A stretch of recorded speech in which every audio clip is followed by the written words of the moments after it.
अस्सलामुअलैकुम, मैं हूं माजिद चौधरी और आप देख रहे हैं मेरा यूट्यूब और फेसबुक चैनल। आज बहुत अहम खबरें जो हैं वो हमने शामिल करनी हैं। खबरें शामिल करने से पहले आपसे गुजारिश है कि हमारे यूट्यूब चैनल को सब्सक्राइब कर दें और बेल आइकन के बटन को भी दबा दें। आज मियां मोहम्मद नवाज शरीफ साहब और मरियम बीबी साहिबा जो हैं वो दुबई पहुँच गए हैं और इसके बाद वो सऊदी अरब के लिए जो है वो रवाना होंगे और मामूल के मुताबिक वो अपनी ईद जो है वो वहीं पर गुजारेंगे, क्योंकि नवाज शरीफ साहब जो हैं वो हमेशा की तरह अपनी ईद जो है किसी दूसरे मुल्कों में ही जो है वो गुजारते हैं। तो इस वक्त जो है वो चांस यही है कि वो अपनी ईद जो है वो सऊदीया में गुजारेंगे। चंद दिन पहले जरदारी साहब ने दुबई में अपना डेरा जमाया हुआ था और वहाँ पर उनकी जो है वो ख़ास लोगों से, बिजनेसमैनों से मीटिंग भी हुई और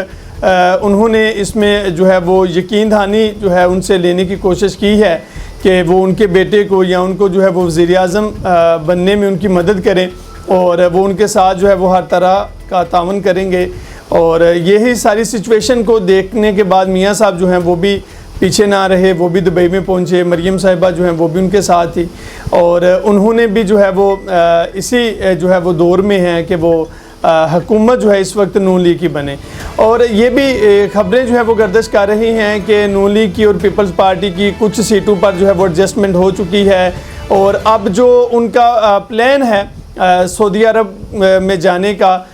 उसमें इस दौरे का जो अहम तरीन हिस्सा है वो ये है कि वो अब ये चाहते हैं कि किस तरह से इमरान खान को जो है वो बिल्कुल जो है वो माइनस कर दिया जाए। इमरान खान की जो है वो उनको चंद सीटें देकर उनको अपोजिशन में बिठा दिया जाए और हम दोनों पार्टियों में से जो है वो वज़ीर-ए-आज़म, ज़्यादातर तो चांसेस जो इस वक्त नज़र आ रहे हैं वो पीपल्स पार्टी के हैं, तो वो अपनी एडजस्टमेंट उनकी तकरीबन जो है वो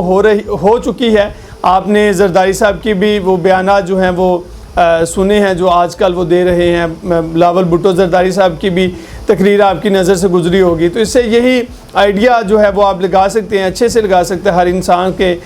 इस वक्त जो है वो एडजस्टमेंट इनकी हो चुकी है। दूसरी अहम खबर जो है वो डॉक्टर साहब ने IMF से मुआहदे के लिए उनकी शराइत को भी मान लिया है, जिसमें टैक्स जो एमनेस्टी स्कीम थी उसमें वो भी शामिल है, जिसके तहत बैरून मुल्क से $1 लाख जो है वो भिजवाने पर ज़राए आमदन ज़ाहिर ना करने की छूट दी गई थी। बैरून मुल्क से रकम बैंकिंग चैनल के ज़रिए भेजने की शर्त आयद की गई थी। बताया गया है कि IMF जो है उसने इस पर इतराज़ किया था इस स्कीम के ऊपर और इस एतराज़ जो IMF ने उठाया था उसको वफाकी हुकूमत ने स्कीम को वापस ले लिया है उस एतराज़ की बुनियाद पर। दूसरी जानब हुकूमत ने 2000 सीसी जो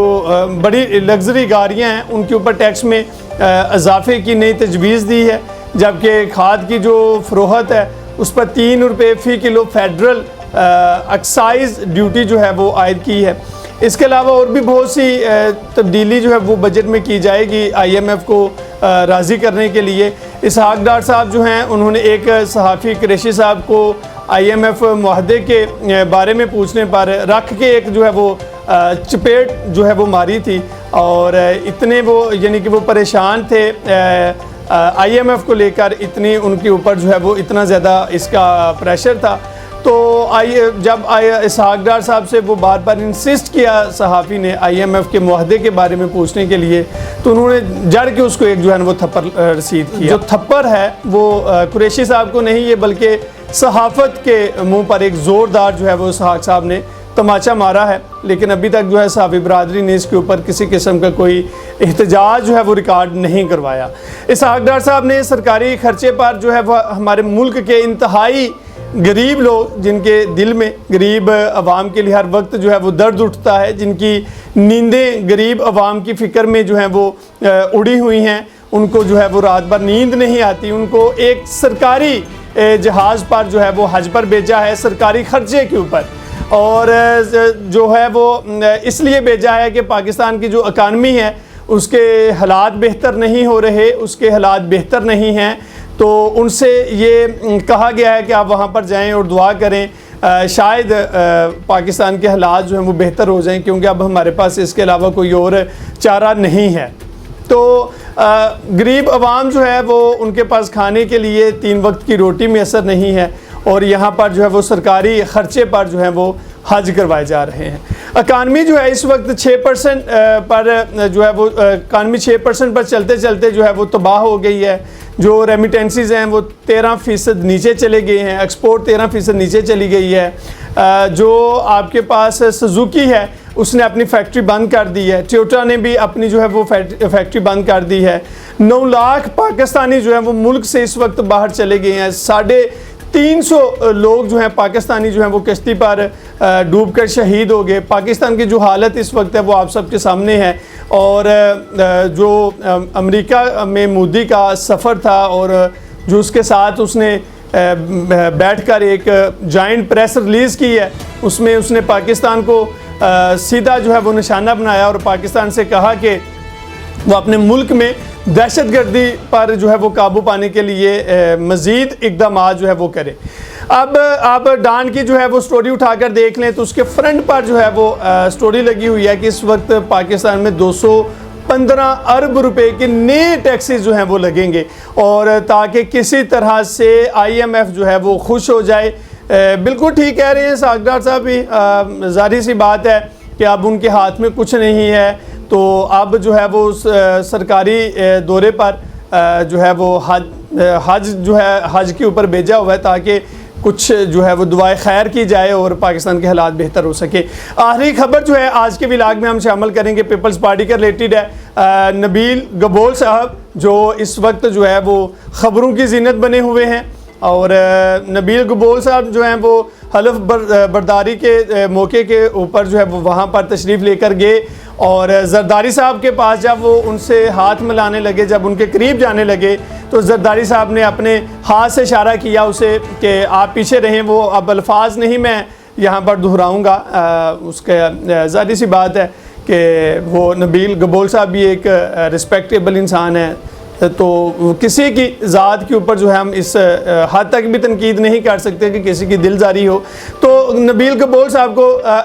इशारे से जरदारी साहब ने जो है वो साइड लाइन कर दिया। फिर वो